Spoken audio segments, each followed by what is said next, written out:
Então, vamos agora concluir essa parte dos recursos. Então, nós já falamos aqui das disposições gerais, né? Lembrem-se aí das marcações. Essa parte de disposições gerais, leem tudo, tudo, tudo, tudo com muita atenção, fazendo a marcação. Da apelação, nós já vimos.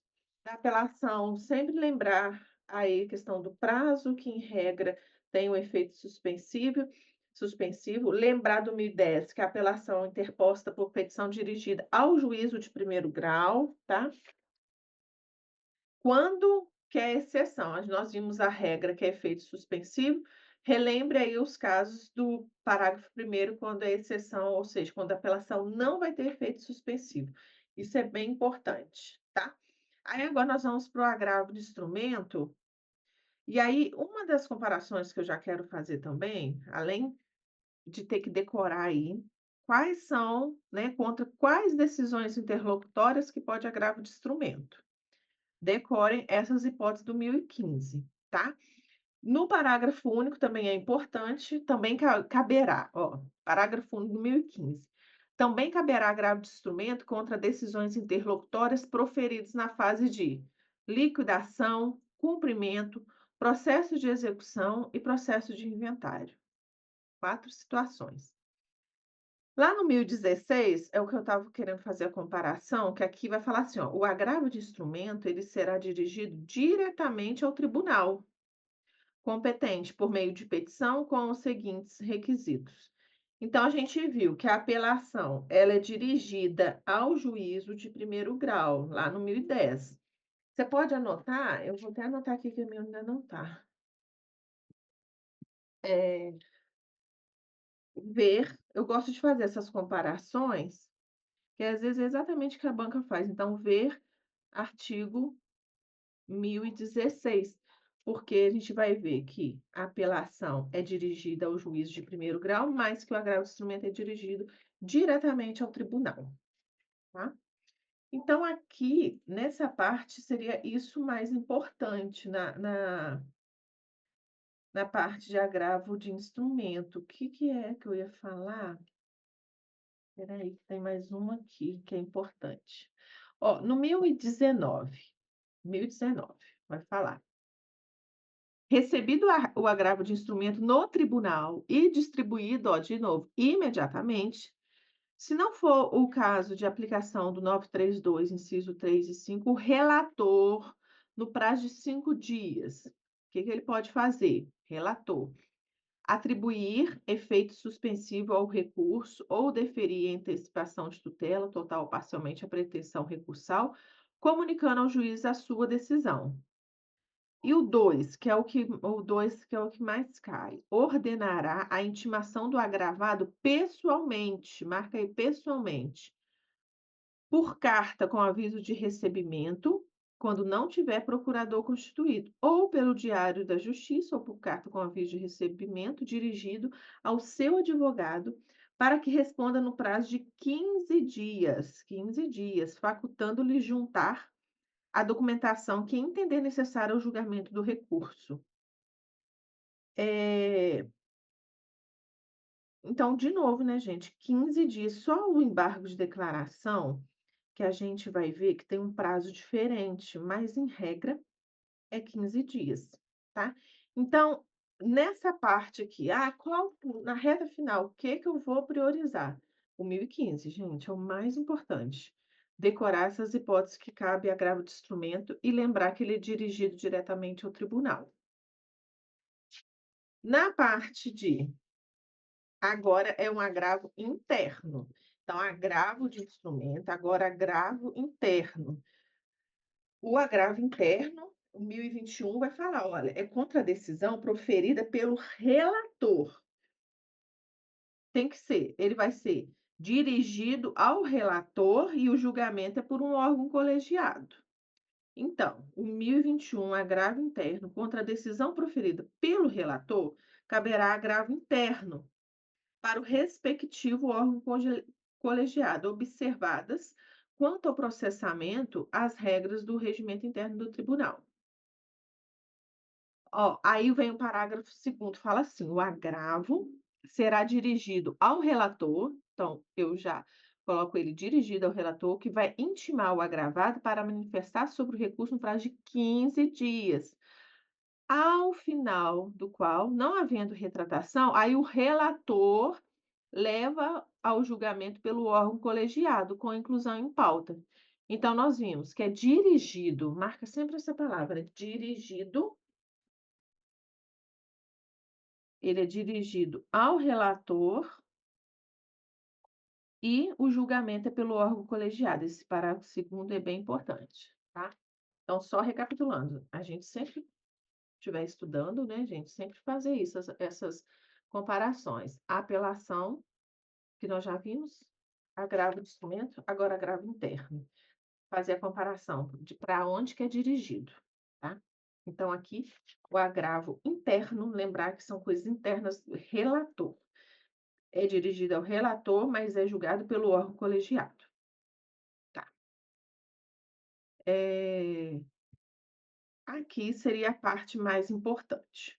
Agora nós vamos para o dos embargos de declaração. Ó, embargos de declaração, cabe embargos de declaração 1022. Vamos lá. Contra qualquer decisão judicial. Então, aqui é qualquer decisão judicial. A gente viu que a apelação é de sentença.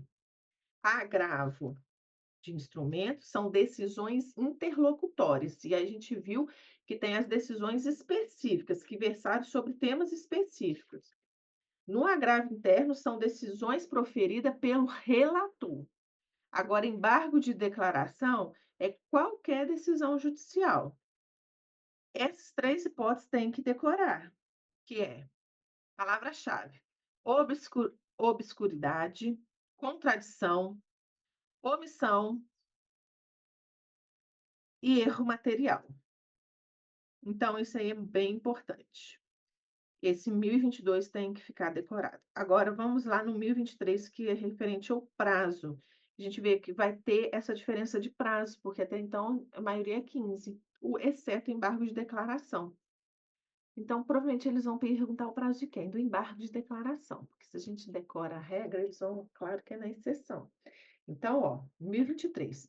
Os embargos serão opostos no prazo de 5 dias, em petição dirigida a quem? Olha, gente, ao juiz.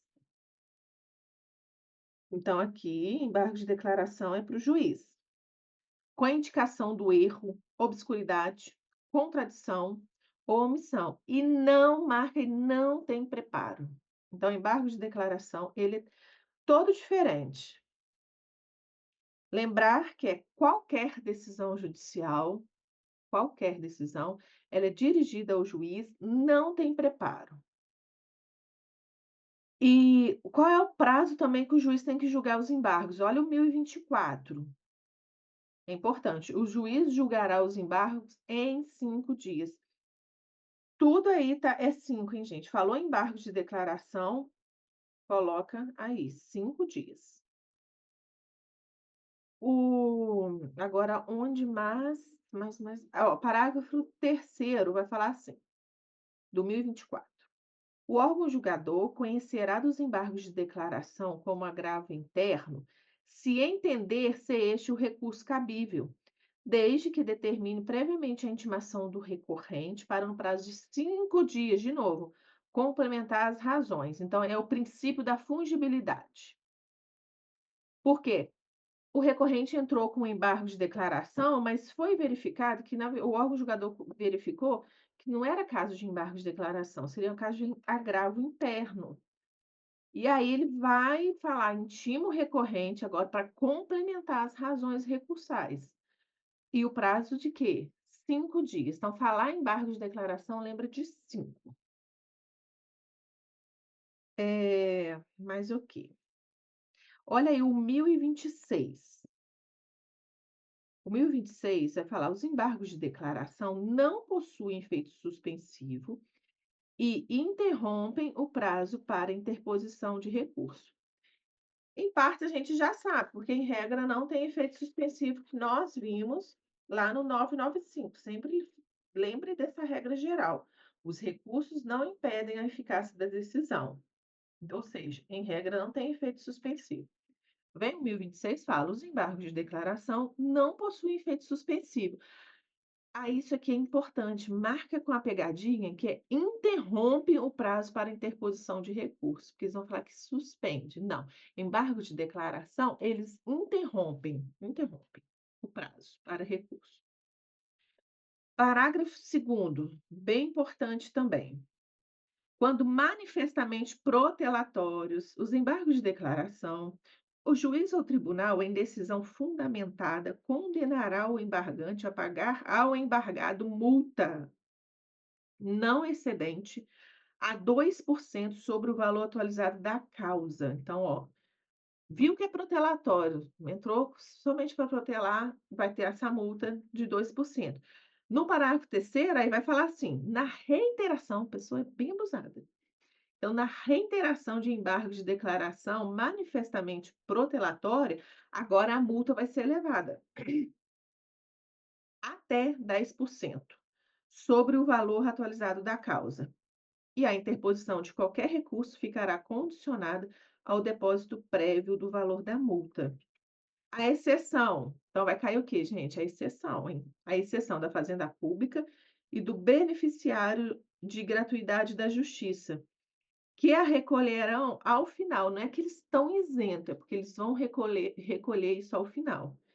Então, ficou assim, esse 1026. O caput, marca aí que, em regra, não tem efeito suspensivo e que ele interrompe, marca aí com a pegadinha que interrompe, tá? Depois, palavra-chave do parágrafo segundo, quando é protelatórios, manifestamente protelatórios. O que que vai acontecer? Embargante pagar ao embargado a multa não excedente a 2%. No parágrafo terceiro, você vai marcar aí, ó, reiteração. Ele fez uma vez e fez de novo, reiterou os embargos de declaração protelatórios. Aí agora a multa vai ser até 10%. Só que, lembrar que, no caso da fazenda pública e beneficiário da gratuidade de justiça, vai recolher esse valor ao final. Parágrafo quarto também é importante. Não, agora, quando não serão admitidos novos embargos. Então, a palavra-chave aí é o quê? Não serão admitidos novos embargos de declaração, se os 2 anteriores houverem sido considerados protelatórios. Então, assim, gente, embargo de declaração também é muito importante. Cai bastante. Sempre lembrar que temos essa diferença, dos prazos, né, que o embargo de declaração é diferente, em regra, falou em recursos. Só recapitulando aqui para a gente concluir essa parte dos recursos, né, que vai até o 1026. Nessa parte do CPC, conhecimento específico, a gente está encerrando hoje, tá? Então nós já vimos tudo de conhecimento, tem uma parte agora, lá na parte de conhecimentos gerais ainda continua o CPC, só que na parte específica a gente já venceu o conteúdo, tá?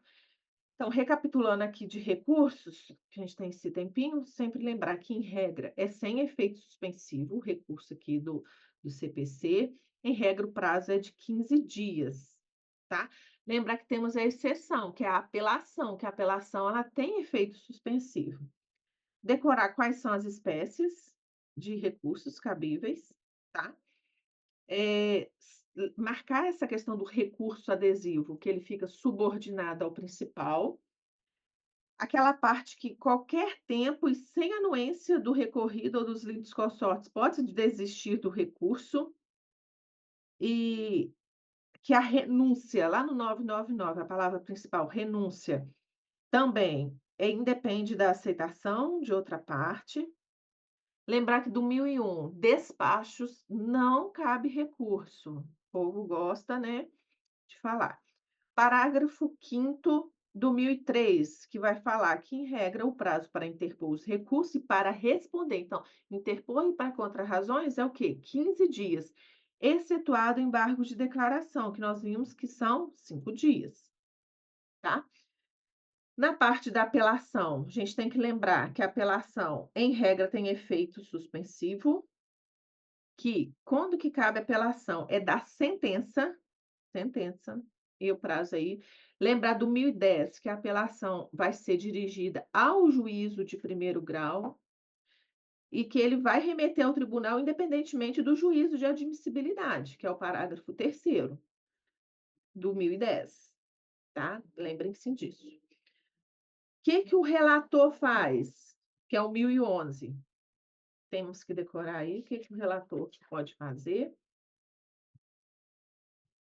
O 1012, que a gente já falou, que em regra tem a apelação tem efeito suspensivo, só que a gente vai ter que decorar as exceções, que a apelação não vai ter efeito suspensivo, ou seja, a sentença já vai ter o quanto antes já produz efeitos, tá? Que é o parágrafo primeiro do 1012, tem que decorar essas hipóteses. O parágrafo quarto que nós falamos da teoria da causa madura, que quando reformar a sentença que reconheça a decadência ou prescrição, o tribunal, mas marca aí que é se possível, não é sempre, não é obrigado, é se possível. Esse parágrafo quinto sobre o capítulo da sentença que vai ser impugnável por meio da apelação, decora a parte do agravo de instrumento do 1015, e aí é contra decisões interlocutórias, tá? E é diretamente ao tribunal. Depois nós viemos aqui para o agravo interno. Lembrar, quando falar então agravo interno, a gente lembra de relator, que é contra a decisão proferida pelo relator. Lembrar que o agravo ele é dirigido ao relator, e aí o julgamento é pelo órgão colegiado. Embargos de declaração, lembrar o prazo diferentão, 5 dias. E é para qualquer decisão judicial. Só que qualquer decisão judicial que tiver alguma obscuridade, alguma contradição, alguma omissão, tá? Então, temos que decorar essas questões. Então, os embargos, eles são opostos no prazo de 5 dias. E qual é o prazo para o juiz julgar os embargos? No 1024. 5 dias. E aí a gente tem que lembrar também dos embargos de declaração não possuir efeito suspensivo e esse parágrafo, o artigo 1026, que é bem importante, que eles interrompem, gente, marca bem isso aí que isso aí cai. Embargo de declaração vai interromper o prazo para interpor recurso. Quando for a primeira vez, quando ele for protelatório, quando reiterar os embargos de declaração e quando que eles não são admitidos novos embargos. Esses parágrafos aí é bem importante decorar a porcentagem das multas, que é 2% no caso da primeira vez, e depois se reiterou, aí a multa vai até 10%. Quando a gente fala de multa, a gente também tem que lembrar aquela outra parte lá, que nos casos de ato atentatório e litigância de má-fé.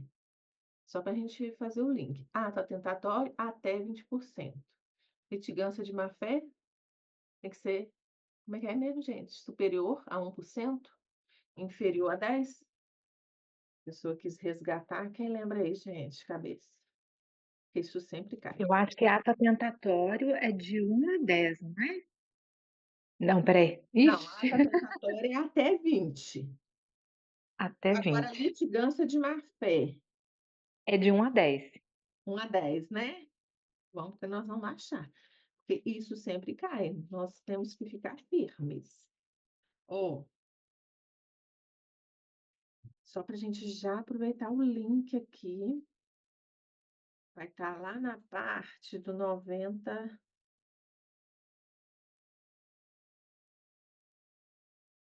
Ai, gente, eu sei. Aqui.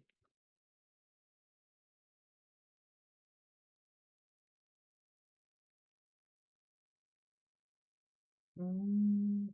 Ó, o artigo 81. Litigância de má-fé é superior a 1% a multa e inferior a 10.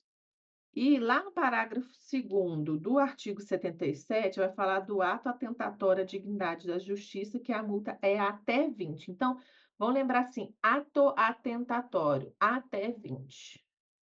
E litigância de má-fé, superior a 1 e inferior a 10.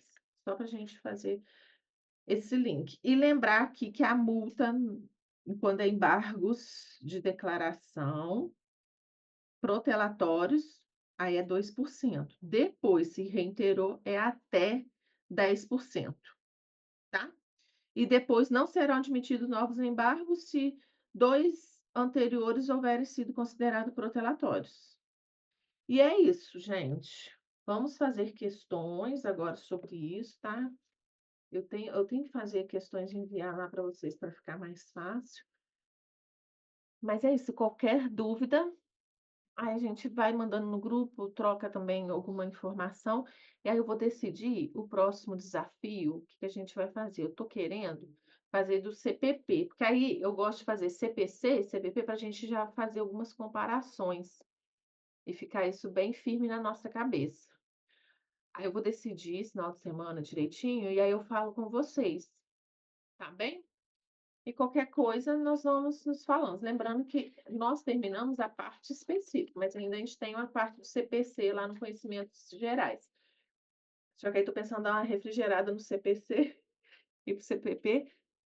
A gente faz tudo de parte de direito de conhecimento específico, depois a gente pode fazer dos conhecimentos gerais, tá?